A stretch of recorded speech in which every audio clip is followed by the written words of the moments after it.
Well, that video is about a campaign that begins today. It's called Embrace. It is being hosted by ASGCU, and it's to raise awareness about mental health issues. So today, beginning this day, we're going to have some informational booths on the promenade. There'll be a session tonight that'll be led by Dr. Deb Wade in Williams Lecture Hall at 5:30. So for those of you that have a special interest to support those that are struggling with different kinds of mental health issues, this is your week. It's a great opportunity for us to care for others and to raise our awareness about those issues. So please take note of that and participate whenever you have an opportunity. Our speaker for next week is Ryan Gard. He's one of the pastors at Missions Church in the East Valley. So that'll be next Monday. Today is a great friend of GCU. Dustin Tappan is the next gen pastor at Christ Church of the Valley, which is a very significant church here on the west side of Phoenix. However, they've got campuses scattered all over the valley. So give Dustin a big warm welcome this morning, would you? Hey, good morning, everybody. Several years ago, my wife and I sold one of our cars, and sold it on Craigslist, got the cash, and then instead of taking the cash to the bank like a smart person, I put it in a box, like a little metal box, and then held it in my closet because we wanted to buy another car relatively soon. So we wanted to have that readily available. So put it in this little metal box, put the box like in the fourth shelf in my closet, kind of behind some shoes and underneath some stuff so that the plain eye couldn't see it. After a couple of days, I go back to the box to check out the money, and the box is gone. I have no idea where it is. Now, it's $6,000 in there. It's pastor's car. It was $6,000 in this box, and I have no idea where it is. So I look. I haven't hit the panic button yet. I just look around, look on the top shelf and all the shelves and in the clothes and on the ground. I mean, I go everywhere throughout this closet, and it's not there. So I asked my wife if she'd seen it. She hadn't seen it. So she kind of hits the panic button. She goes crazy, goes throughout the whole house. And then she has this idea, well, maybe we'll just ask the kids. At the time, my daughter's 5 years old, and my son is 2.5. So we asked the 5-year-old, Kyla, if she's seen it. She hadn't seen it. So then we go to our 2.5-year-old son, Strias, and checked with him, see if he'd seen it. And 2.5-year-olds are great communicators, so we went over to where he was, and they said, hey, buddy. And I get down to his level, like, hey, buddy, did you see a box with money inside in her closet? Did the box money outside? Did you say outside? Did you take the box and go outside with it? In the box, in the money, and outside. Outside? Does he want to go outside, or is the box outside? I don't know. Did he take the box? Did he take the box outside? So we look throughout the entire house. I don't know what he's saying. We try to translate, thinking maybe he took it outside and thought it was climbed up on the closet, grabbed the box, thought it'd be a good idea to go outside with that. So I go outside and I look in the front yard everywhere, and I'm thinking maybe he just went and set it on the sidewalk and then walked away. Stranger walked by, picked it up, yippee for them. Maybe he was standing with it and he just hands it to a stranger as they walk by. I have no idea. I look in everywhere in the front yard. I look in the garage. I don't see it. It's nowhere out there. So I go in the backyard and I canvass everything in the backyard. I look under all of his toys, everywhere possible, see if he dug a hole and buried it in the backyard. I can't find it. And then it occurred to me that one of the things that he does is he likes to take his toys and throw it over the fence into the neighbor's backyard. No, he didn't. He didn't do it. So I jump on the fence and I look in the neighbor's backyard. There's nothing over there, and another neighbor, and I look at all the neighbors' backyards, and I don't see anything. So either he did and it's gone already, or he just didn't do it. So now the time that I've spent looking for this box inside and outside the house is hours.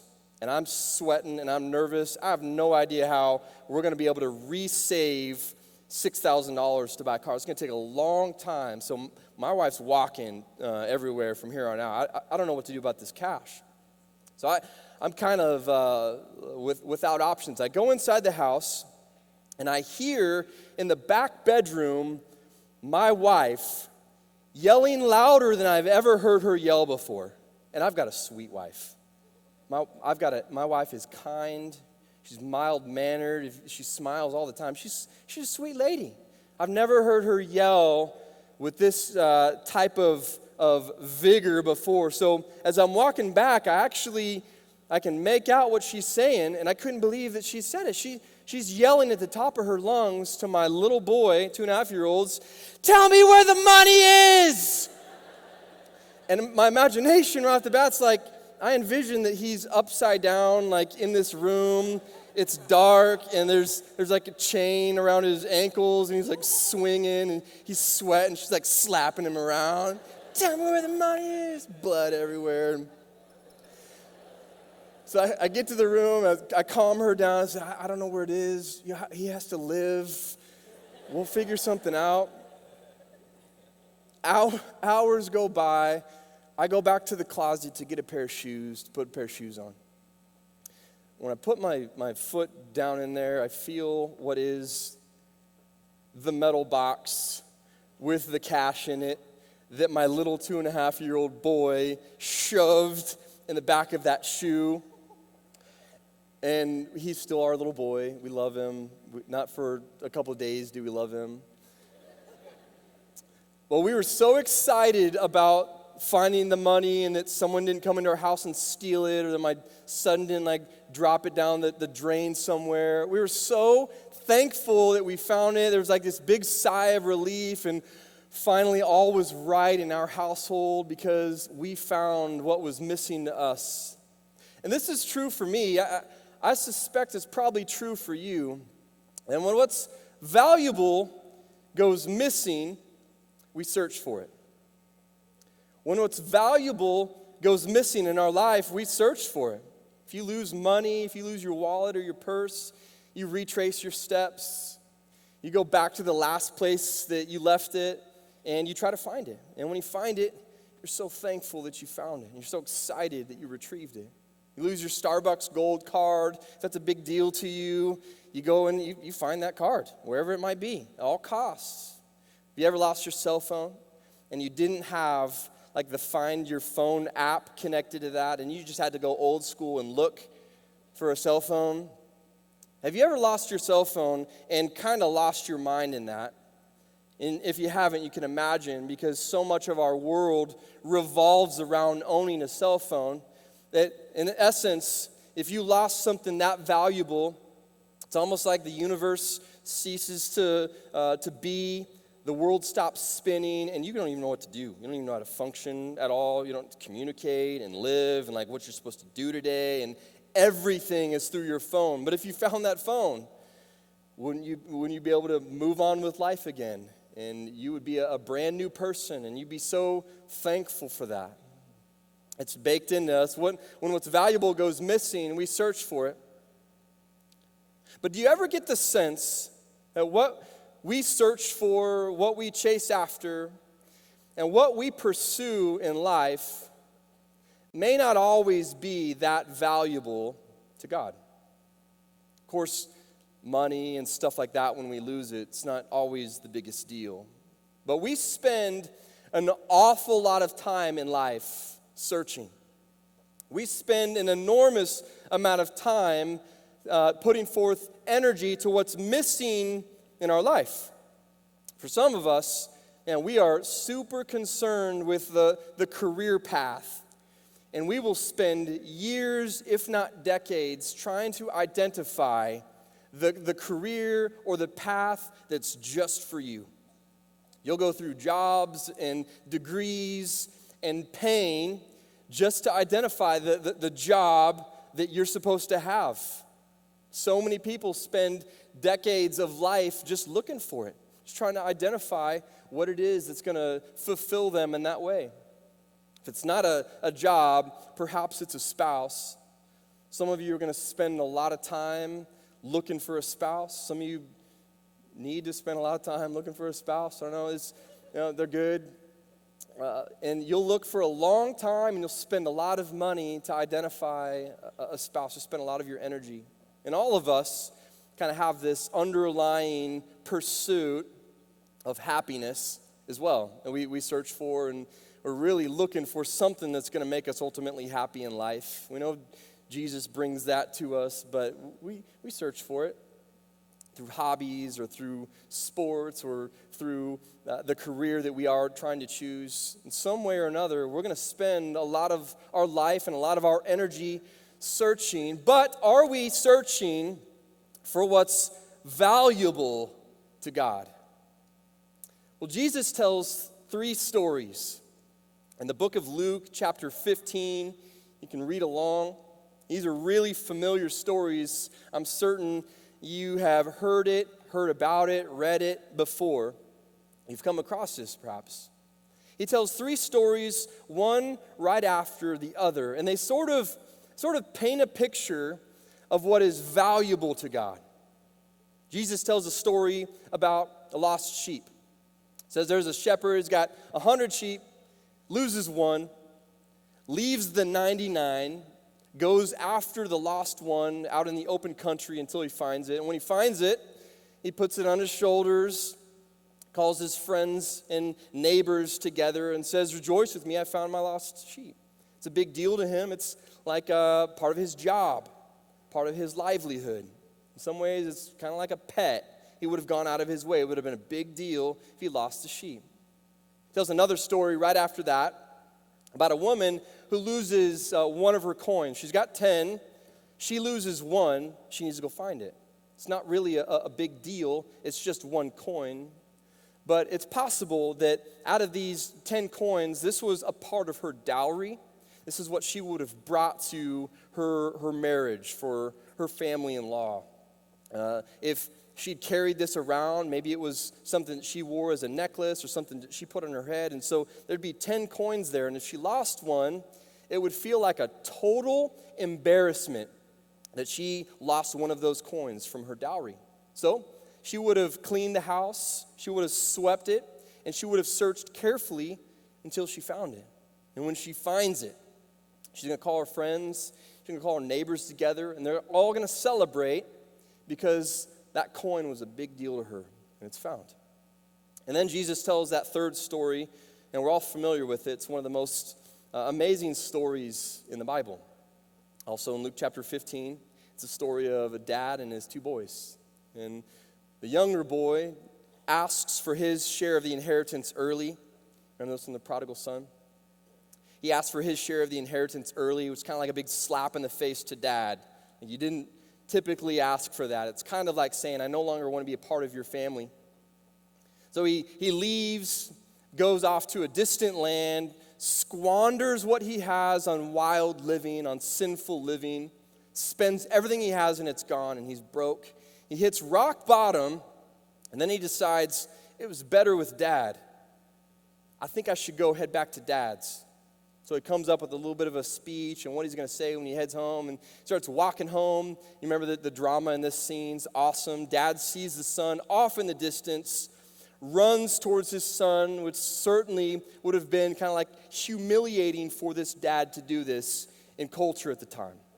To run would have been an embarrassment to him and the family, but he's running because he's so excited about his son, so excited that he's returning back home. He embraces him, gives him a hug and a kiss, puts the best robe on him, puts rings on his fingers, sandals on his feet, and he kills the fattened calf and he has a party. All that just to say, son, you are back in our family again, and we're so grateful that you've returned. So why does Jesus then tell these 3 stories? What is the significance of one story after the other after the other? Well, if you go back to Luke chapter 15, verse 1 through 2, and I'll put these on the screens and you can read along with me, it sets up why Jesus is telling these 3 stories and why it's so important for us to know them. Verse 1, now the tax collectors and sinners were all gathering around to hear Jesus. But the Pharisees and teachers of the law muttered, "This man welcomes sinners and eats with them." So like Jesus always did, surrounded himself with people that were hurting, that were helpless. And in this particular case, it were people that were irreligious, those who really didn't believe.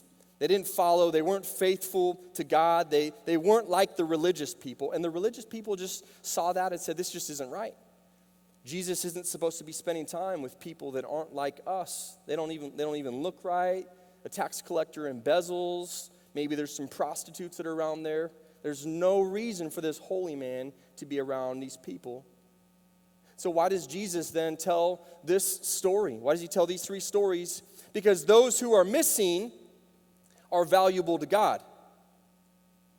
Because those who are missing are valuable to God.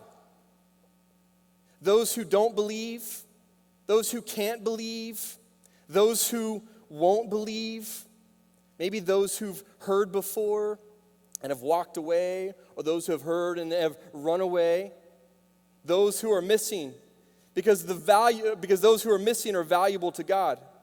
And when what is valuable to God goes missing, guess what God does?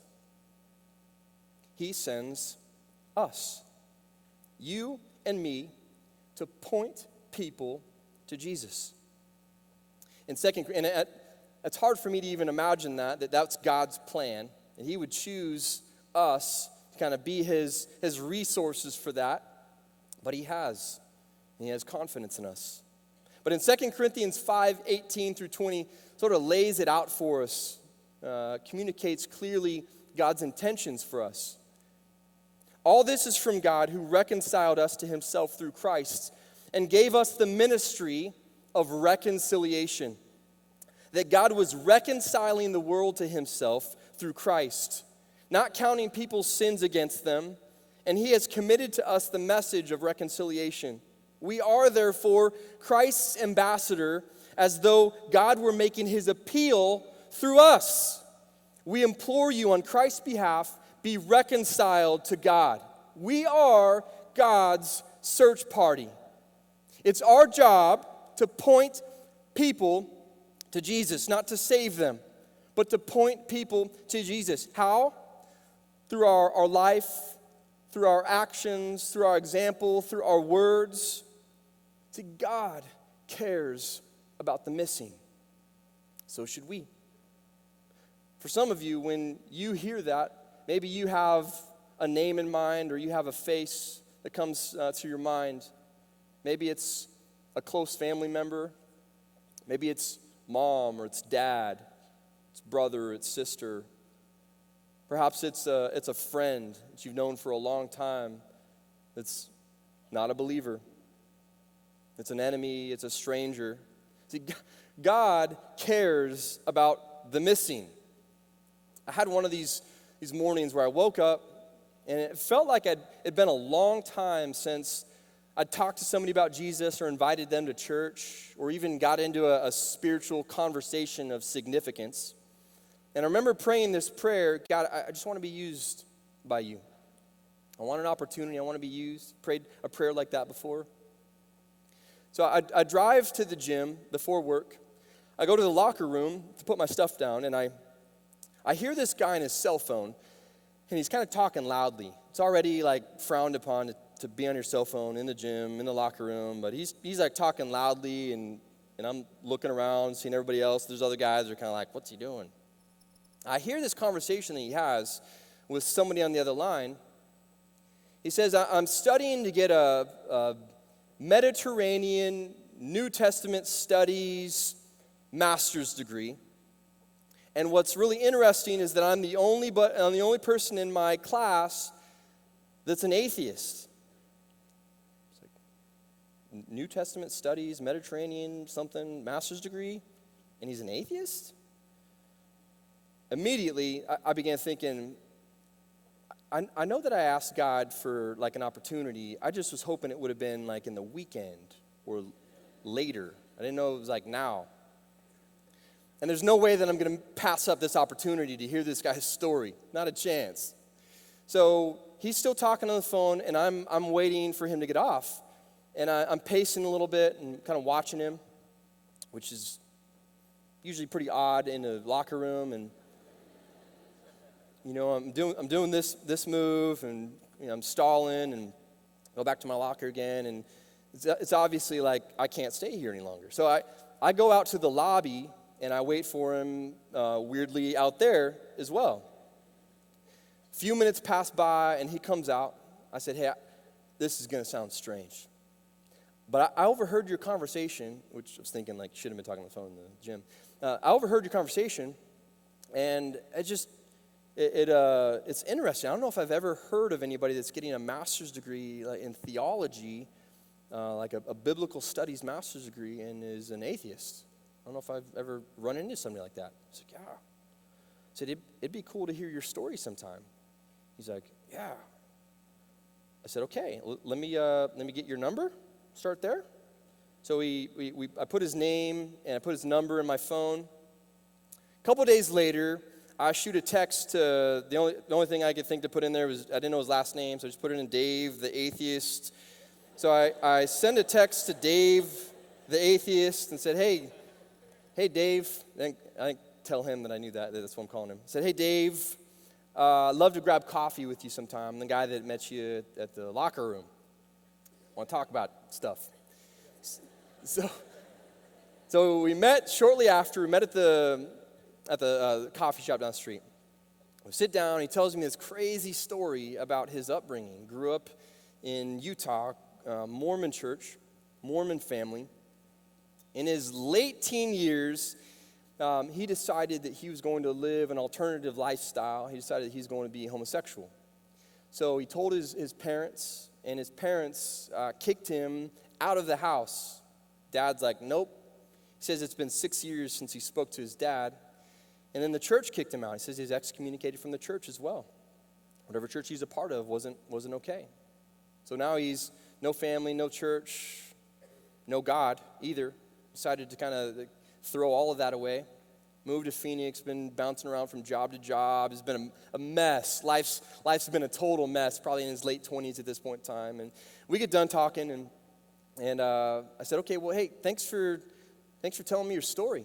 We should maybe talk again sometime. As you can tell, like I'm a professional evangelist. I know how to talk to people. So he's like, okay, let's talk sometime. So we leave. He sends me a text a few days later. Says, hey, I'd love to come to church with you and find out about like what type of church you go to. I'm kind of interested in religion. That's what I study, but I'd like to come to your church. I said, it's great. Why don't you come this Sunday? So he comes to church, and we sit down and walk through the whole deal, show him our church. The message that weekend is about money, which is kind of how it works sometimes. Sits down, and it's like normal church service, normal songs, normal message about money. And then we leave. Said, hey, let's talk to you again later. Mr. Evangelist, talk to you later.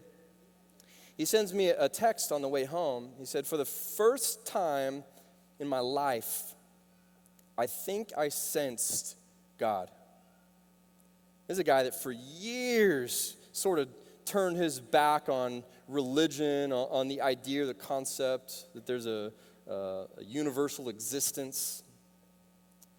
So I said, why don't we talk again? So we talked again, and he came to church a bunch of times. And after the course of about a month, he called and he said, I'm ready to give my life to Jesus. Meets me in the water, gets baptized. The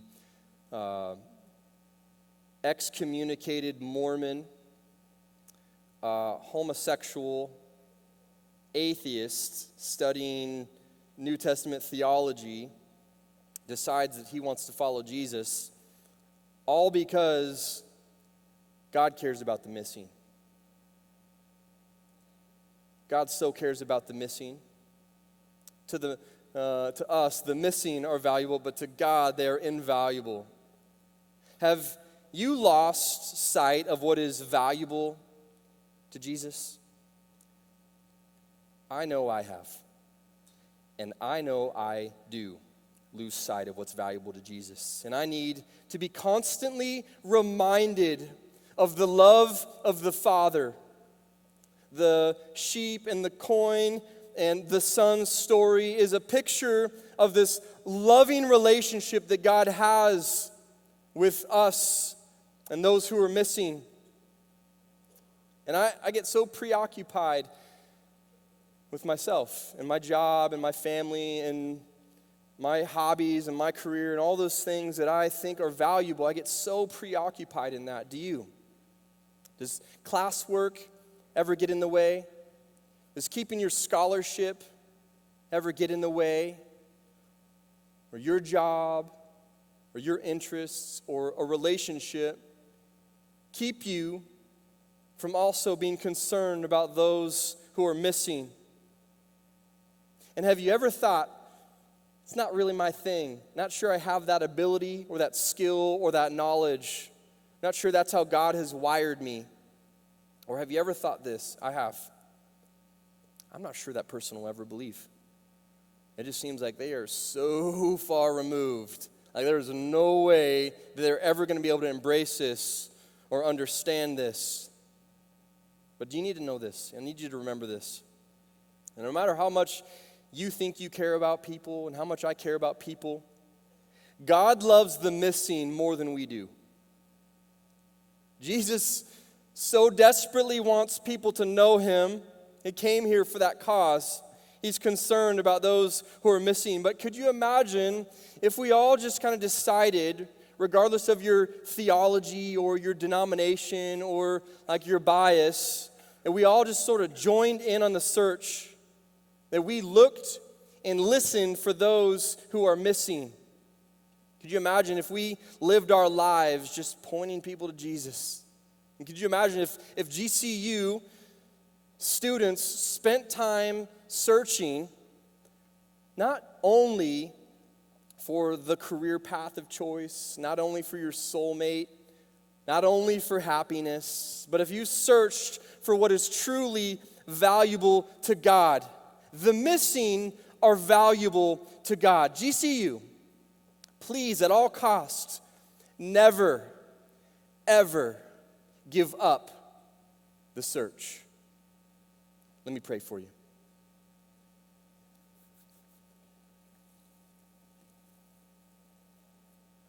Father, we know that there's a lot going on in life, and we know that there's plenty to be concerned about. But at the top of your list of those who don't know you, we know you love those that are already yours, but you long for those who are missing. Help us to spend our lives and our energy and our time pointing people back to the only hope of the world, Jesus. We love you. It's in your name we pray. Amen. Thanks for coming. You guys can have a good day.